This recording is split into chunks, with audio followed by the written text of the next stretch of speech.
இன்பமே சொல்க 2024 தமிழில் ஆஸ்ட்ரோ வானவில் ஓடிடி பிளாட்டில் வெளிவந்த ஒரு அட்வென்ச்சர் ஆக்ஷன் மூவி. இந்த படம் ஒரு மலேசியன் மூவியாக வெளிவந்திருக்கு. இந்த படத்துடைய கதையை பார்த்தரலாம். ஹீரோயினி ஒரு அம்மன் பக்தியாக கோவிலில் இருப்பாங்க. இவங்களுக்கு ஒரு ஸ்பெஷல் பவர் இருக்கும். யாருக்காவது ஆபத்து ஏற்பட்டுச்சுன்னா அதை முன்கூட்டியே அவங்களோட கனவு மாதிரி அதை முன்கூட்டியே தெரிஞ்சுக்குவாங்க.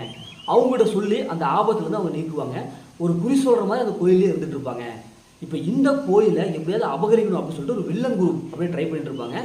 இப்போ இறுதியில் அந்த கோயிலில் வில்லன் குரூப் அபகரிச்சதா இல்லையா, ஹீரோயின் யார், அவங்கள பற்றின ஃப்ளாஷ்பேக் என்ன, ஹீரோ யார், அவங்கள பற்றின ஃப்ளாஷ்பேக் என்ன, இறுதியில் என்னாச்சு அப்படிங்கிறதா இந்த படத்துடைய ஒன்லைன். இந்த படத்துடைய பாசிட்டிவ் பார்த்தாவே இந்த படத்துடைய ஸ்டோரி பிளாக் தான். ஏன்னா சூப்பரான ஒரு வித்தியாசமான ஒரு ஸ்டோரியில் எனக்கு கொடுத்துருக்காங்க. இருந்தாலும் அதை கொண்டு போகிற அந்த screen play, first of screen பிளேலாம் சூப்பராக வந்திருக்கு.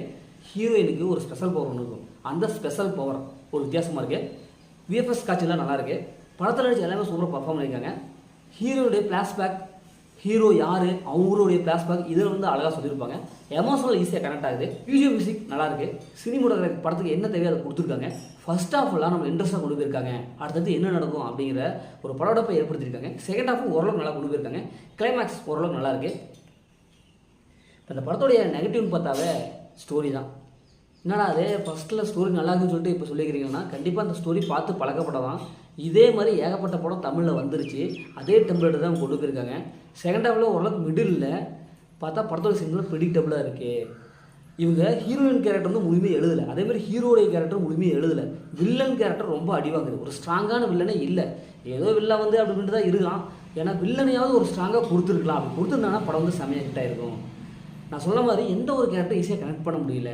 கடைசி வரைக்கும் ஏனோ தானோட தான் போகுது. பாட்டு நல்லா இருந்தாலும் இன்னும் கொஞ்சம் ஏதோ ஒன்று எதிர்பார்க்குதுப்பா. படம் நல்லா இருக்குது, ஆனால் இருந்தாலும் நம்ம எதிர்பார்க்குற அந்த படவடப்பு, அந்த சுறுசுறுப்பு செகண்ட் ஹாஃபில் இல்லாமல் போயிடுச்சு. ஸ்க்ரீன் பிளே இன்னும் கொஞ்சம் பக்காவாக கொடுத்துருக்கலாம். இந்த படத்தில் பெரிய மைனஸில் எதுவுமே இல்லை. இந்த படத்தை ஃபேமிலி பார்க்கலாம், கண்டிப்பாக ஃபேமிலி பார்க்கலாம். படத்தில் அந்த மைனஸ் எதுவுமே இல்லை. இந்த படம் சூப்பராக சும்மா இருக்கணும். இந்த படம் ஒரு ஒன் டைம் வச்சு நாங்கள் சொல்கிறேன். ஓகே, இதே மாதிரி அடுத்த ஒரு புதிய மூவி ரிவ்யூ சரி போகும். உங்கள் கவி பாருங்கள்.